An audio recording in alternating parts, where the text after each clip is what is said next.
So I'm going to talk about what's a chatbot, and I've got some terminology there, which I'm going to walk you through. So first thing, conversational interfaces. So somebody, I think, already asked earlier about chatbots, like text chatbots and chatbots voice. So we've got chatbots, personal assistants, voice control user interfaces, and hybrids of voice control and chatbots. So conversational interfaces is kind of the, or CIs is the language-based UI. So you can have voice, you can have text, you can have a mixture of the two. And so it's the bigger umbrella over chatbots, Siri, Cortana, et cetera, et cetera. And so you have different, what we call interaction modalities. We could be in voice mode, we can be in visual text chat mode, or we can be in a hybrid. You can also check out Cheryl Platts. She is has super pedigree in chatbots. She did Amazon Echo and Microsoft Cortana, and now she's kind of a chatbot specialist, and I've been to her workshops, and they're very nice. Okay, so let's walk through an example interaction with chatbot. So the user asks or enters, what's the temperature? It could be by voice, could be by text. The bot replies with, the temperature right now in Valencia is 23 degrees. And the bot can show something like that. So you've got a perfect day, 23 degrees, 5-day forecast, and then prompts to the bottom, of other questions you might ask that are related. So that first bit is representing or is mapped to what we call an intent. So get weather. So the intent, if you know, who knows the term API? Okay, most people in the room. So interface. So how does the application speak? It has certain commands which it understands. Each of those commands has a name. In this case, something like get weather. And all of those are called intents. So there may be loads of ways to ask a question, but they're all mapping to a fixed set of intents that the bot supports. So there's a grammar of the known commands that the bot can understand and respond to. Within the reply, we have parameter slots, things like city, and then a type, which is, in this type, it is a city slot. And the city in this, if you're talking about the whole reply, is the whole thing, it's the city is an entity within that reply. So it works, it starts to treat language the same way we treat code. There's variable bits, and then there's fixed bits. So the fixed bits are the temperature right now in. Then we have two variables, the city and the temperature, which is then going to vary depending on what the reality is. So this could be in the voice modality, and this is in the text modality. So if you actually ask Google Assistant, it will reply in voice that the temperature right now in Valencia is 23 degrees, and it's going to shut up. It's not going to try to read out all that extra information. But at the same time, it's going to show in text modality a perfect day and deliver what we call payload. So that's content that is useful as a reply, but you would never read that out. Bots don't, a good bot is not going to attempt to read you a table of information. But it's very useful that it can actually retrieve that and show it. And then you have the prompt, as I mentioned, which is kind of leading the user to explore further, and at the same time educating on the user what other kind of questions this bot can understand and handle. And then context is something we talk about a lot. Here, context is assumed, can be assumed from GPS. So if you had asked it, so when I said, what is the temperature, it's assuming that I mean where I am. If I asked it specifically, what is the temperature right now in Toronto, Canada, it would force the context into a different situation because it would no longer assume that I meant where I am. So all these are important things to kind of think about when you're planning out a bot interaction. These are the factors that you've got to take in mind and say what is the ins and the outs and what is the bot capable of doing. So between request and response, the bot either recognizes a specific command from a predefined grammar, or it uses natural language processing, or NLP, to parse the input to determine the intent. So if you were in the previous session, just before this one, you know all about NLP now. And I don't have to go into that. And I'm so happy because this talk is not going to talk about NLP. As Val said, you've got NLPs and you've got artificial intelligence, and a bot can be your front end to that, but not necessarily. There are bots which understand very fixed grammars. Like you can say, what is the temperature? What is the weather like? That's it. It cannot understand natural language. It knows specific commands, and if you use them, it can come back. And that can be useful. If any of you are making devices or your car or something, or if you want to manipulate like a playlist of content, you only need very particular commands, and the only reason that you're using voice is to avoid the physical interaction.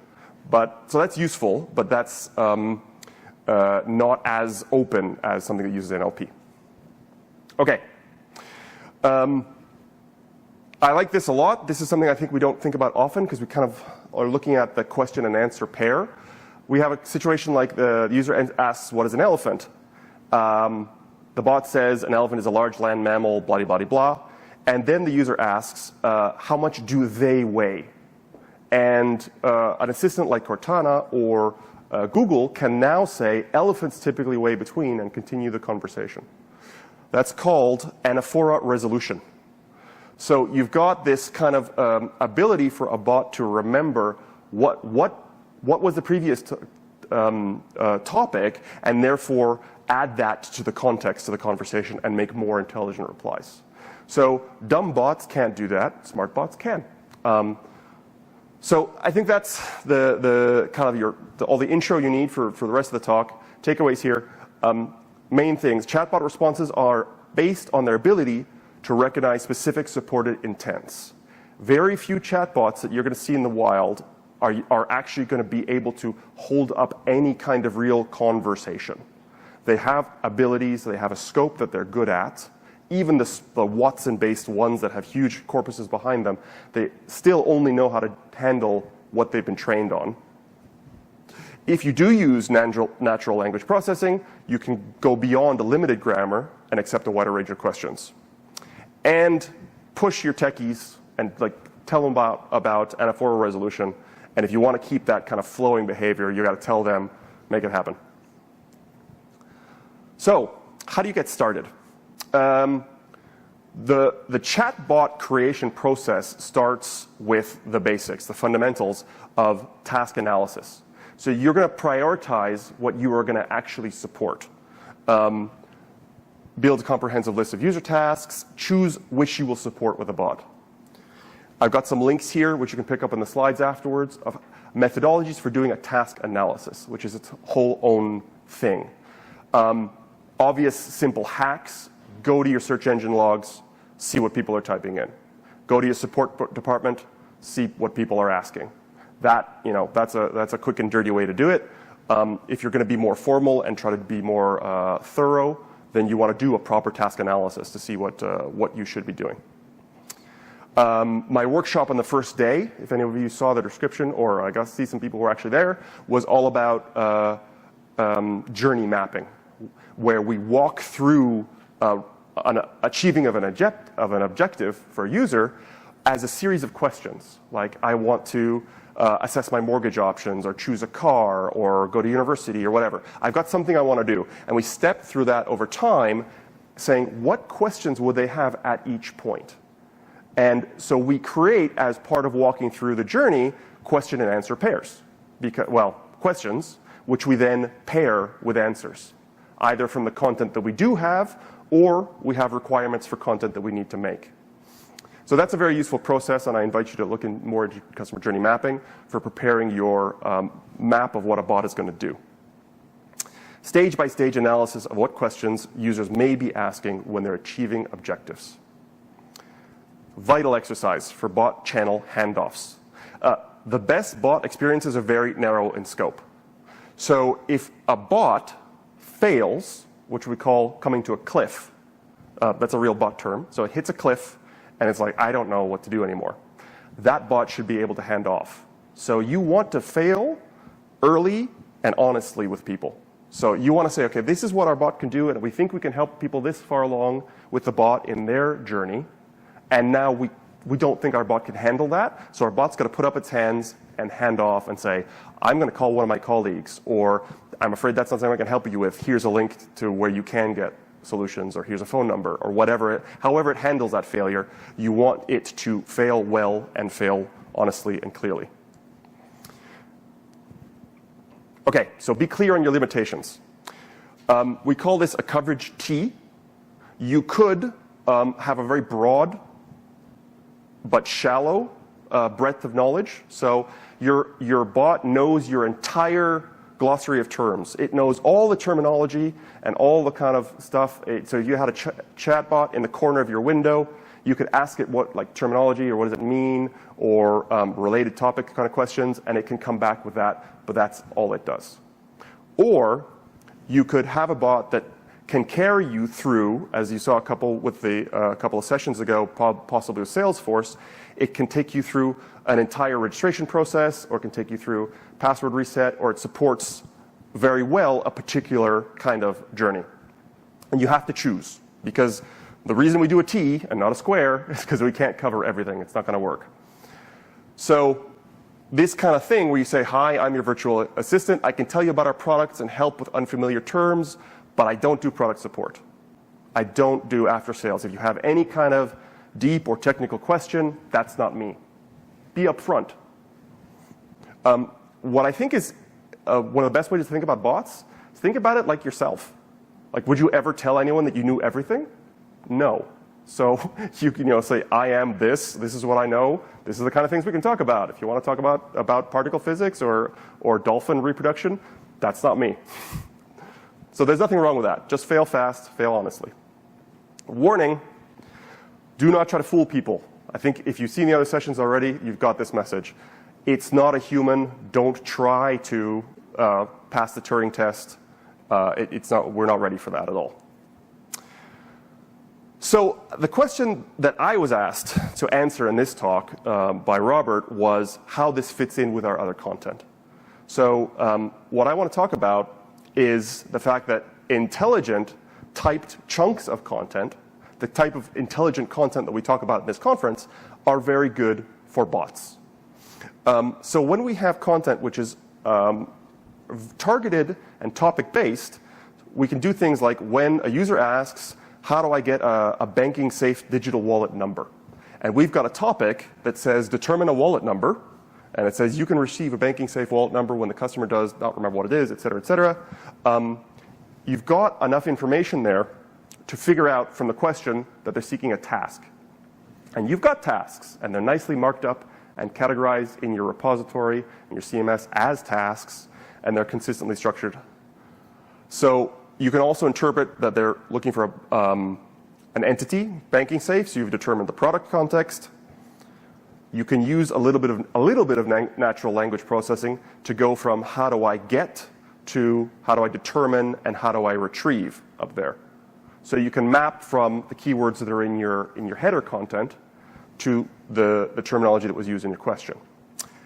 Once you've got all that, you've got an intent, get task steps, and then you pass it parameters that it's looking for the banking safe product, and you narrowed it down to what task they actually want.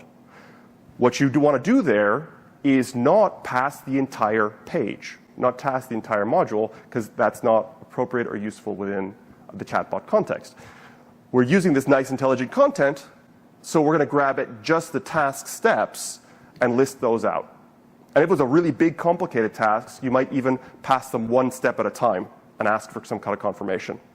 But if you don't have that intelligent typed chunks of content, then that's not going to work, because you can't go out and get just the steps, and you can't use just the top bit and the metadata and tagging to help you determine which piece of which unit of content that you want. So intelligent content and bots go very nicely together. This is an example I like a lot.